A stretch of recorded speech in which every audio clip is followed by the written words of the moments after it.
Հայկական մշակույթում իր առանձնահատուկ տեղն ունի սուրճը։ Սուրճը Հայաստան է եկել 20-րդ դարի կեսերին, սակայն մինչ այդ 16-րդ դարում առաջինը հայ վաճառականներն են սուրճը տարել Եվրոպա, իսկ 17-րդ դարում մի հայ բացել է առաջին սուրճի տաղավարը Փարիզում։ Եթե ուզում եք իմանալ հայկական սուրճի համի և բուրմունքի գաղտնիքները, ապա եկեք ուսումնասիրենք պատրաստման ընթացքի բոլոր քայլերը։ Նախ համեղ սուրճի կարևոր պայմաններից է սրճեփը, ջազվեն։ Հայաստանում կգտնեք ջազվեների մեծ տեսականի՝ մեծ և փոքր, մետաղյա և կավե, պարզ և նկարազարդ։ Ջազվեի ընտրությանը պետք է լրջությամբ մոտենալ, քանի որ դրա որակից է կախված սուրճի համը։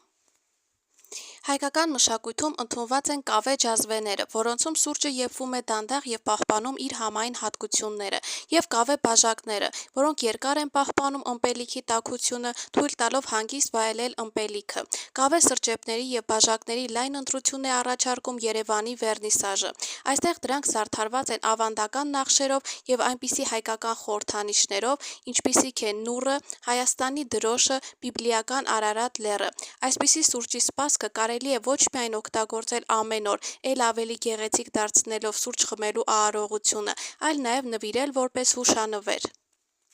Սուրճը համարվում է շատ մշակույթների անբաժանելի տարրը, գուցե դա է պատճառը, որ տարբեր ազգերի մոտ սուրճ պատրաստելու եղանակներն ունեն շատ ընդհանրություններ, այնուամենայնիվ, միշտ էլ կա առանձնահատուկ մի տարբերություն, որը յուրահատուկ է դարձնում սուրճի համն ու բույրը։